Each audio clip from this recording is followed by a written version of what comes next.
Number 1 location. India से waste की तरफ 4 मुल्क छोड़ मेडिटेरियन सी से लगकर एक कंट्री है जो 1948 तक फलस्तीन कहलाती थी, पर आज ये मुल्क इसराइल के नाम से जाना जाता है। इसी इसराइल के अंदर 2 हिस्सों से बनी एक और कंट्री है जो फलस्तीन कहलाती है। इसके ईस्टर्न हिस्से को वेस्ट बैंक कहा जाता है और वेस्टर्न हिस्से को गाजा स्ट्रिप। गाजा के साउथ में है इजिप्ट, वेस्ट में मेडिटेरियन सी और इसकी बाकी बॉर्डर्स इसराइल के साथ हैं। Number 2 world's biggest open air prison. Gaza को दुनिया की सबसे बड़ी ओपन एयर प्रिजन कहा जाता है, पर ऐसा क्यों? गाजा की लैंग्थ 41 किलोमीटर और विड्थ 6 से 12 किलोमीटर है और टोटल एरिया सिर्फ 365 स्क्वायर किलोमीटर। गाजा की 7 लैंड क्रॉसिंग है, जिनमें से 5 परमानेंटली क्लोज रहती हैं और एक क्रॉसिंग बेथ हैनॉन इसराइल कंट्रोल करता है और बाकी की 2 राफा और क्राइम शालोन क्रॉसिंग्स को इजिप्ट कंट्रोल करता है। और ये तीनों क्रॉसिंग्स एक्सेप्शनल ह्यूमैनिटेरियन केसेस में ही खोली जाती हैं, यानी कि ना खुलने के बराबर। इस ब्लॉकेड की वजह से गाजा में रहने वाले फलस्तीनी बाहर की दुनिया से टोटल कट ऑफ हो चुके हैं, ना कोई ट्रेड और ना ही कोई रिलीफ। इसराइल और इजिप्ट द्वारा इस ब्लॉकेड के चलते यूएन की 2020 की एक रिपोर्ट के मुताबिक Gaza extreme drinking water shortage, power crisis,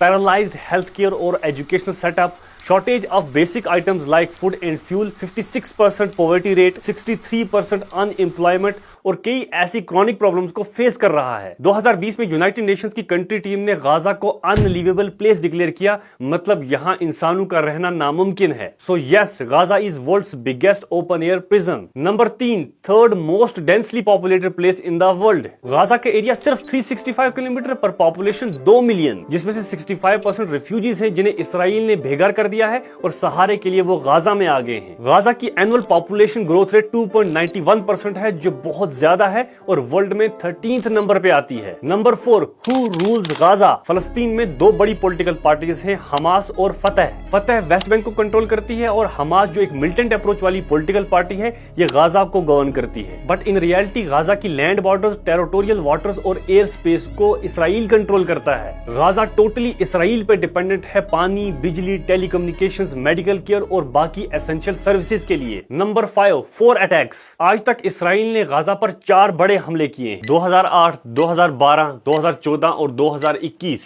और इन चारों हमलों में इसराइल ने 50,000 से भी ज्यादा घर, 20,000 के करीब बिल्डिंग्स, 125 स्कूल, 19 हॉस्पिटल्स और 51 हेल्थ केयर सेंटर्स तबाह कर दिए। 4,000 के करीब फलस्तीनी मारे गए, जिनमें 2200 बच्चे और 200 से भी ज्यादा औरतें शामिल थी। स्कूल्स, मस्जिदें, कब्रिस्तान, हेल्थ केयर सेंटर्स और मीडिया इंस्टीट्यूशन जो थे वो मेन टारगेट्स थे। Last, why Israel attacks Gaza. अब सोचने वाली बात यह है कि इसराइल गाजा पर बार बार हमला करता क्यों है। बेसिकली जैसे कि पहले कहा, फलस्तीन के अंदर 2 बड़ी पॉलिटिकल पार्टीज हैं, फतह और हमास। 1988 के बाद फतह एक सॉफ्ट पॉलिटिकल पार्टी बन गई। 1993 में इसराइल के साथ ओस्लो अकॉर्ड्स के नाम से एक पीस एग्रीमेंट भी साइन किया। स्टेट ऑफ इसराइल को रिकॉग्नाइज करती है, वायलेंस को रिजेक्ट करती है। 2 स्टेट सोल्यूशन मतलब फलस्तीन और इसराइल एक साथ रह सकते हैं, इसमें यकीन रखती है, जिसकी वजह से इसराइली गवर्नमेंट इसे टॉलरेट भी कर रही है। पर गाजा पे रूल करने वाला हमास एक मिलिटेंट अप्रोच वाली एग्रेसिव पार्टी है जो स्टेट ऑफ इसराइल को बिल्कुल रिकॉग्नाइज नहीं करती, लड़कर आजादी लेने में यकीन रखती है और 1967 वाले फलस्तीन मैप को रिस्टोर करने की डिमांड करती है। और यही वजह है यूएसए और इसराइल दोनों हमास के खिलाफ हैं और उसकी प्रेजेंस और इन्फ्लुएंस को खत्म करने के लिए बार बार गाजा पर हमला करते हैं। और एज पनिशमेंट गाजा को एक ओपन एयर जेल बनाकर रखा हुआ है, because Gaza is ruled by Hamas. ये था गाजा पर एक छोटा सा वीडियो। अगर आपको पसंद आया हो तो इसे शेयर करना ना भूलें और अगर रिस्पॉन्स अच्छा रहा तो अगला वीडियो वेस्ट बैंक पे। Thank you.